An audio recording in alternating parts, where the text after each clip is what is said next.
Road హల్లెలూయా. దేవుని నామానికి స్తోత్రాలు. మీ అందరికీ నా వందనాలు తెలియజేస్తున్నాను. ఈ దినం కొరకు దేవుడు సిద్ధపరిచినటువంటి మాటలు, ప్రియ సహోదరి సహోదరుడా, నీ జీవితంలో దేవుణ్ణి వెంబడిస్తున్నటువంటి క్రమములో కొన్నిసార్లు ఒంటరి అయినటువంటి పరిస్థితులు ఎదుర్కొనవలసి వస్తుందని నీవు యోచిస్తున్నావా? అయితే ఈ మాటలు దేవుడు నీ కొరికే మాట్లాడుతున్నాడు.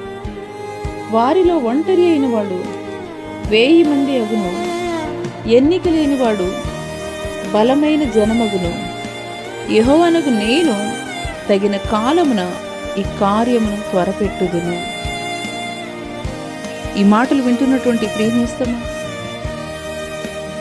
నువ్వు ఎదుర్కొంటున్నటువంటి పరిస్థితులను బట్టి నువ్వు కృంగిపోవలసినటువంటి పని లేదు. కానీ ఒక దావీదు సొంత తండ్రి ద్వారానే వెలివేయబడినటువంటి పరిస్థితుల్లో ఒంటరిగా ఉన్నటువంటి దావీదు మీద దేవుని యొక్క కన్ను దృష్టి నిలిపినప్పుడు దావీదుని దేవుడు సమూయేలు ప్రవక్త ద్వారా అభిషేకించారు.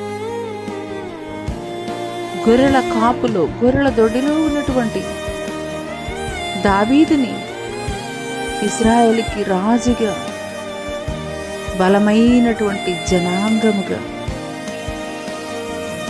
దేవుడు హెచ్చించాడు. ఈ మాటలు వింటున్నటువంటి ప్రియ నేస్తమా, నీవు ప్రయాణిస్తున్నటువంటి పరిస్థితులను బట్టి నువ్వు కృంగిపోవలసినటువంటి పని లేదు. కానీ ఒక దావీదుని ఏ రీతిగా దేవుడు హెచ్చించాడో, ఒక దావీదుని ఏ రీతిగా బలమైనటువంటి జనాంగముగా దేవుడు ఆశీర్వదించాడో, నీవు పరిపూర్ణమైనటువంటి విశ్వాసము దేవుని మీద కలిగి ఉన్నప్పుడు నిశ్చయముగా ఒక దావీదుని ఆశీర్వదించినటువంటి దేవుడు నిన్ను కూడా ఈ యొక్క 2025 సంవత్సరములో ఆశీర్వదించబోతున్నాడు. అట్టి కృప దేవుడు నీకు దయచేయనుగాక. ఆమేన్.